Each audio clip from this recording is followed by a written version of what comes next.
Walking wasn't such a tiring task for me. I, in fact, enjoy walking. Finally choosing where to go is a freedom that many not can experience. Michio-san took quick glances at me ever so often. Those hazy, dull eyes of his were charming and attractive. Men with mysterious eyes allure females easily. Perhaps the exhilaration of venturing the unknown. Or maybe we females love and admire how mature a man looks. Speaking of maturity, how old is Michio-san? Most pillars look and are older than us lower-ranked demon slayers. Pardon the question, but I spoke softly, trying to hide my shyness. How old are you, Michio-san? 14. I don't know. Michio-san replied in a monotone voice before glancing at me. Why do you ask? Sorry, I was just curious. I apologized quickly. I'm 16 years old, if you wanted to know. Oh, Michio trailed off, looking at the sky boredly. Silence reigned once again. It was quite awkward. Regarding the training issue, I spoke, clearing my throat softly. What will I learn? You're very chatty, aren't you? Michio-san said with an oh-so-lightly chuckle and a monotone gaze in his eyes. Oh, I apologize. I bowed nervously. I, unfortunately, can't go on without conversating, since during long journeys are unbearable for me. It's fine, Michio-san said, trying to ease me down. He looked at me with a small smile. I don't mind hearing your voice or answering your questions.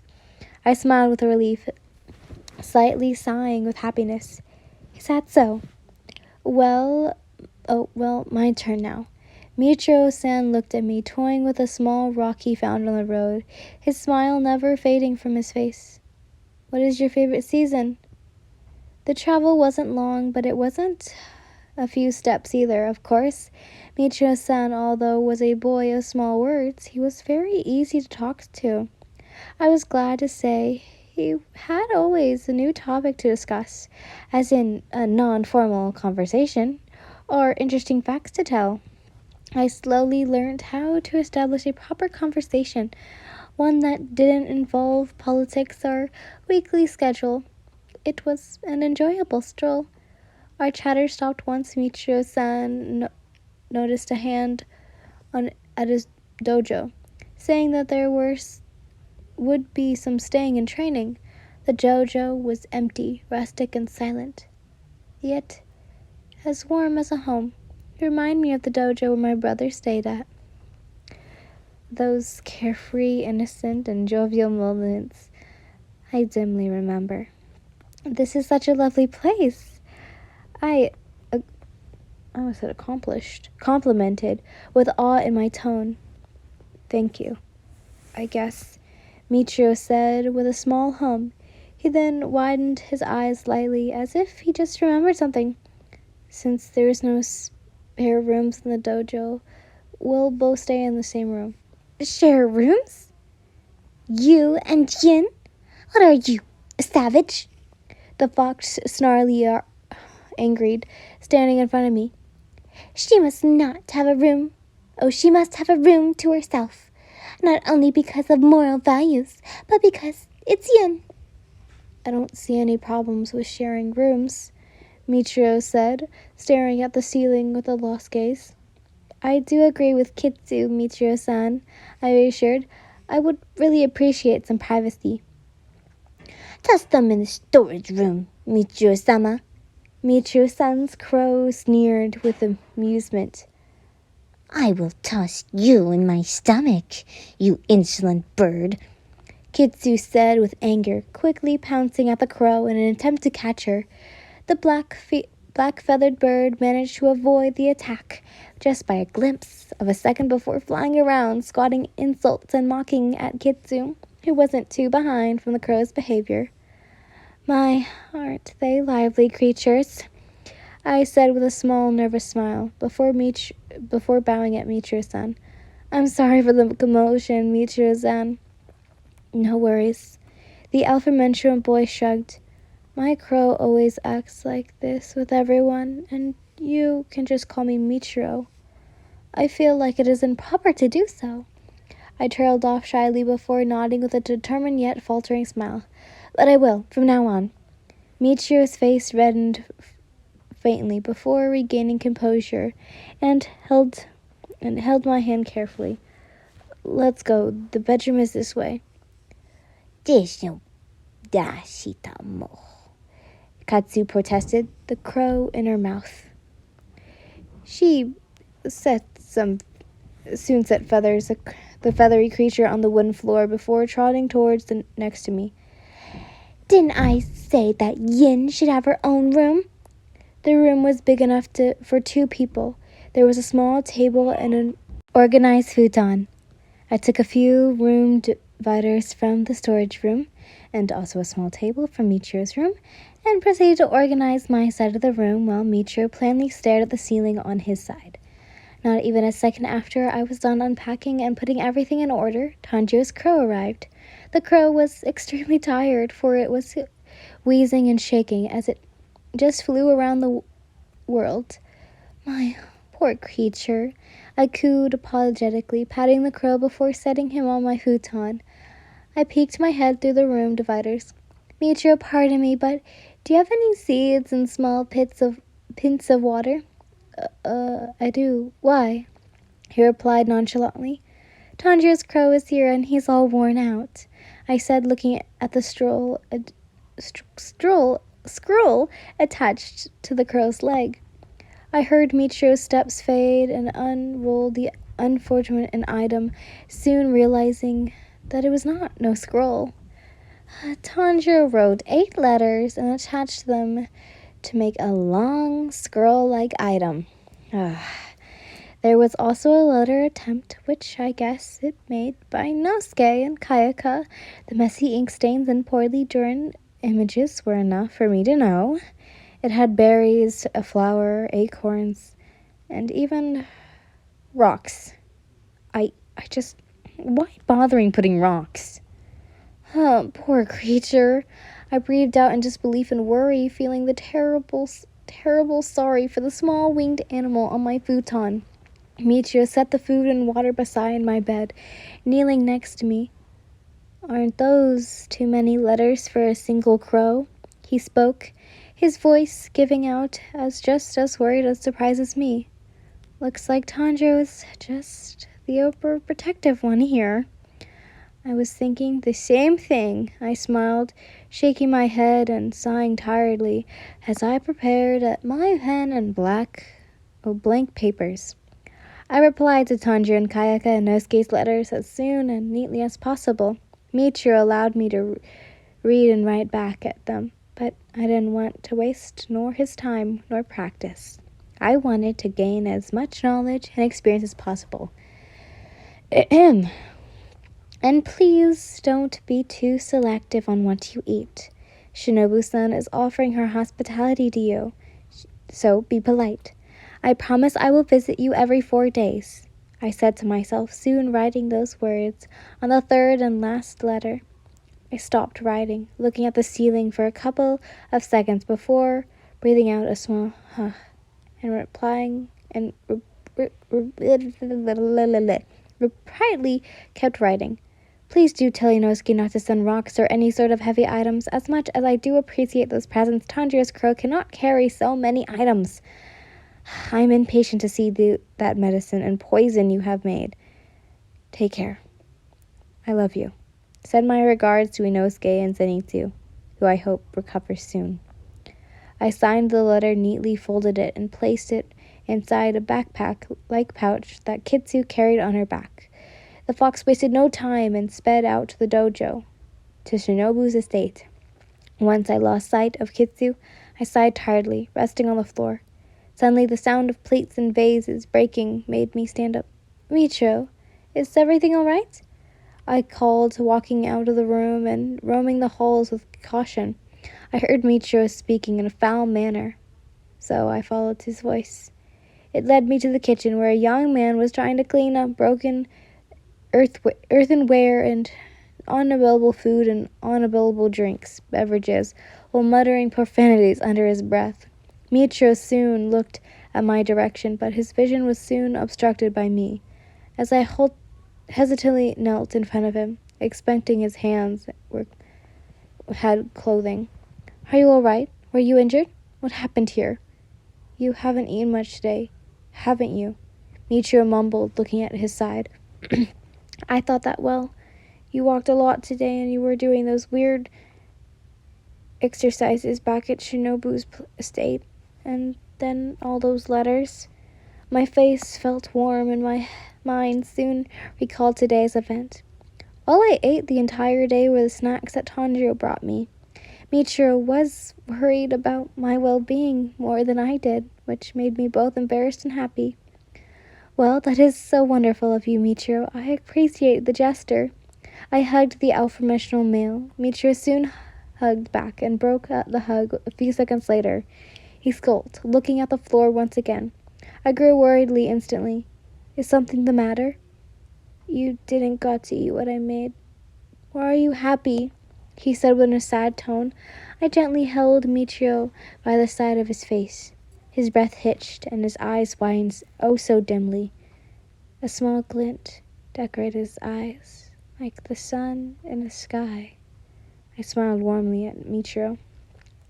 I care more about the intentions rather than the gesture.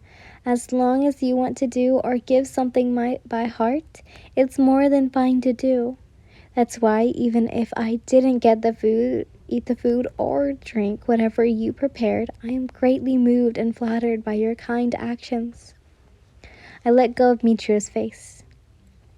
The sky blue-eyed male seemed to freeze in place, for not moving nor blinking.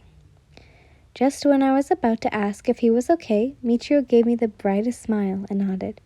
Okay. I couldn't help but smile back, standing up and helping Michio do the same. Now, let's clean up this mess and prepare a meal for the both of us, I stated proudly, Michio soon sharing the same positive aura I had and nodding once again. The kitchen was soon filled with laughter and amusing stories or facts, with sarcastic comedy. The corners were messy and unclean, so was the floor. The smell of matcha tea and lightly burnt rice permeated inside the kitchen, and in every room nearby, Michio, just like me, wasn't the best at cooking. But we still managed to make a decent and savory meal. And when I turned around, I accidentally cut the demon's head off, Michio said between laughs and small squeals. I was laughing quite loudly. Well, as loudly as I laughed in my life until now, which is probably not very loud. You must be kidding me, I barely managed to say, for my laughs prevented me from even mustering a single phrase. I swear, Michio ate another sandwich origiri before continuing his story. I heard the demon behind me, and when I asked, who's there, and turned around, all I saw was the demon's head, already sliced. Please, that could never happen. I slowly eased my laughing down, but my stomach began to contract and ache. I hissed, holding my stomach with an uncontrollable expression. Hurts, hurts, hurts. You all right? Michio looked at me worried, his amused gone into a flash. I'm all right. My body is quite weak and frail, I replied, sighing. Since I haven't been assumption to physical damage, I tend to get I can't speak today. Holy shit. Since I haven't accustomed to physical damage, I tend to get injured easily. I don't think you're weak, Michio reassured me, smiling softly. Frail, maybe, but not weak. But not many can fight a demon without getting scared. Hell, most people die with a heart attack just by seeing one. You're always calm and you know what to do. You always give your best, where most already give up. Although his words were meant to be a simple compliment, it truly held a deep and beautiful meaning to me. You're amazing. Michio's gaze was intent, and it was glittering. I shyly placed a strand of hair behind my ear. Thank you. The male's face The male's face flushed red as his mouth was lightly agape. He soon gave me a close-eyed smile. Even when you act clumsily, you're cute, like a baby deer. Oh, quit it now. I pouted before emptying the tea on my vase. We should start training now. We have waited quite some time. Michio lightly jolted in surprise, his eyes widening so dimly as he did a small ah. A sweat dropped, sighing slightly. You forgot, didn't you? Let's go train already, Michio said plainly, standing up and leaving the kitchen. I, of course, followed after him. You're not getting out of this by merely changing subjects, Michiro. Michiro didn't respond. He instead kept walking towards and into the main dojo room. He waited until I entered the dojo so he could then slide the door closed. Okay, we will get straight to the point, Michiro said, standing a few meters away from me. We need to work on your physical strength, your fitness as well. Your breath technique is powerful, but you're not strong enough to perform it correctly. Your moves are too stiff, which affects your strikes. I nodded, looking at him intently. He handed me a wooden sword, grabbing one for himself as well. We'll start with the basic warm-ups in small sparring matches. Is that all right? Yes, I nodded once again. Beginning the first day, it was quite tiring yet refreshing. Doing exercises actually makes one body feel relaxed and gives peace to the mind. Speaking of peace to the mind, Michio had to prevent me from accidentally meditating. A small, harmful hit on the shoulder was quite to get me back to my senses. Our strength was quite even, but later, during the sparring matches, the difference came out. Michio was more trained and possessed quicker and more effective strikes, while my breathing style was direct and precise, yet it lacked strength and swiftness. Just as he said, this training helped my muscles ease down and tense less, to attack with less forced movements and directing my strike into my sword. I was glad I was familiarized with the mist breathing, for I could predict the majority of Michio's attacks, which gave me the upper hand in this situation. Michio also wouldn't stop complimenting me or worrying about my movements and attacks. He was way too attentive with everything I did, whether if I fell during practice or managed to hit him. Even if his head was bleeding, he was still proud of me. Despite whether good intentions Michio was trying to portray to me, it was unsettling. I forgot to tell him, but Tanjiro replied pretty fast to my letters, now sending just 2 letters instead of the implicata. As much as I enjoy reading Tanjiro's words, soon overwhelmed me, and I deeply apologize. Skip a couple of paragraphs. The sun was setting at the moment. Michio and I was still sparring. My hands were bleeding and my fingers twitched as they held onto the wooden sword for dear life. My breathing was ragged and both my legs and arms were almost numb, and my small scratches here and there. Michio was nearly unscathed, but still tired.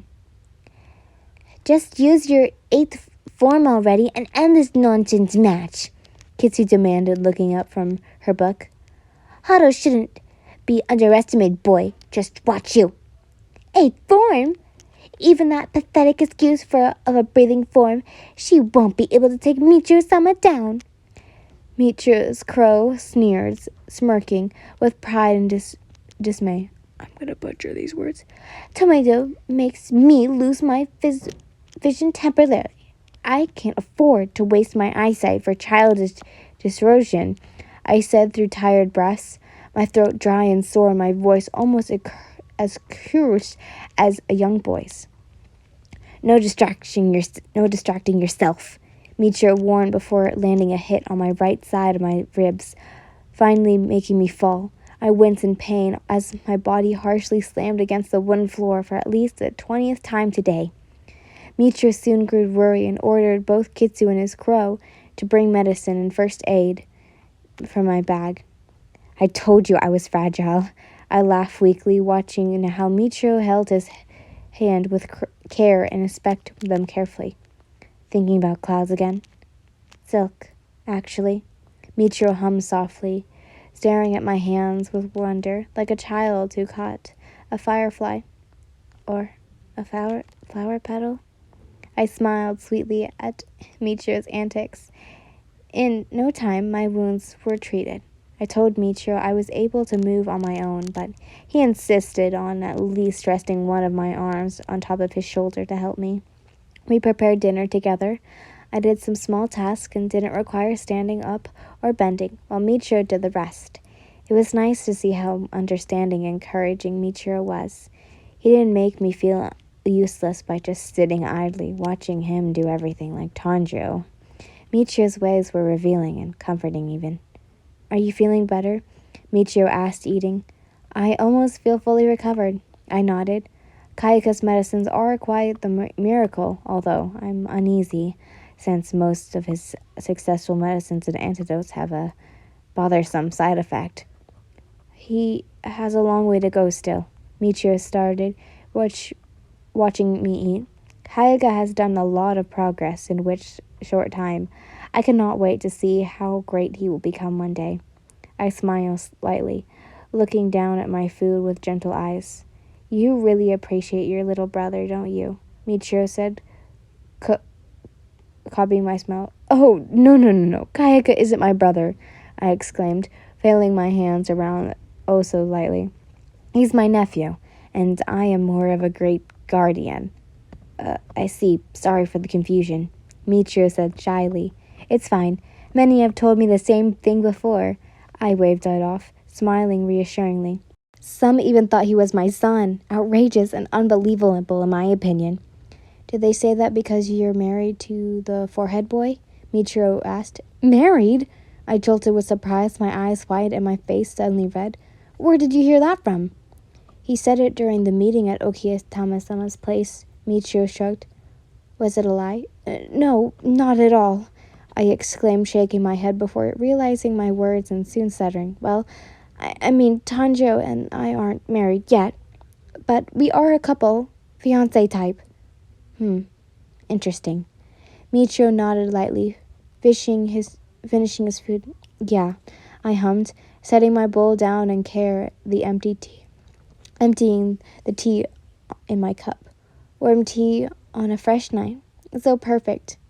Michio, instead of agreeing with me or telling me something, stood up, walked to where I was sitting and gently tugged on my right hand.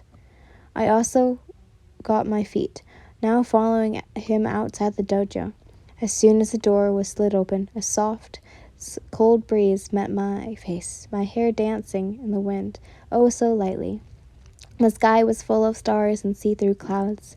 The moon was smiling at us, and with its soft, thin smirk. Have you ever chased butterflies? Michio asked, looking at me. His eyes shone beautifully against the moon's beams. It was like a crystal clear lake, with mist gently resting on top, like a burnt to a smoke-like colored gem. I haven't, I breathed out, moving out.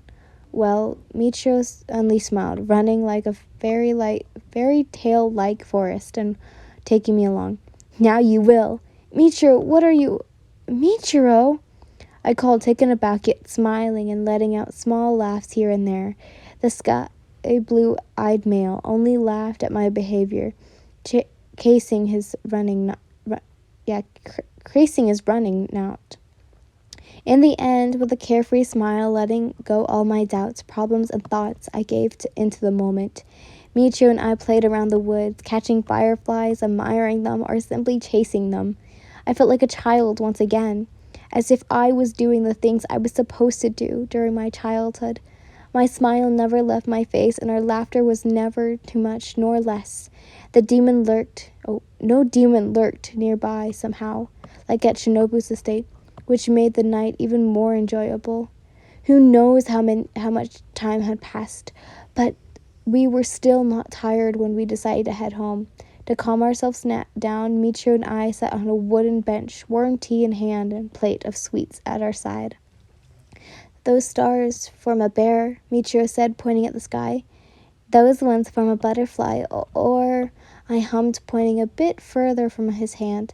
No, next to the tree and the fish. Michio replied, No, oh, I see. I softly giggled, looking at where he was pointing. I felt a warm huff pressure against my right shoulder. Michio rested his head. I lightly turned my head and gave him a smile. Tired already? I don't know. He hummed with a raspy voice. He was definitely about to fall asleep. We should go to bed. Come on, I softly said, patting Michio's right arm. Don't want to. Just 5 more minutes, Michio protested, his voice now weak and tenderly purring against my right arm. I chuckled weakly, sighing in defeat. All right, then. Such a beautiful silence. Only the crickets' chirps were heard aside from the rustle and bustle of tree branches, softly swaying along with the wind. Yin? Michio asked with a faint whisper. Yes, I replied, also whispering. I heard Michio say something, but his voice was barely audible. I asked. What was it? He seemed to have spoken again. I could tell by how his voice vibrated on my right shoulder. But again, I couldn't hear a thing. Curiosity and silence was all that remained now as I waited for him to speak up. Michiro? I softly called, soft snores being the only response I could form from him. I smiled, shaking my head hopelessly and carefully carrying Michiro in my arms. You're like a child. I gently placed Michiro on his futon, making sure he was well covered. As I saw him sleeping calmly, I thought of Kayaka. They both were quite the attitude, but they were very thoughtful and they had a pure heart. They were just children. Well, so am I, but not as young as them. Sleep well, Michiro, I whispered, caressing the side of his face, just like how I would do with Kayaka. I then stood up and rested on my futon at my side of the room, ready to sleep. Oh, I still haven't answered those letters, don't I?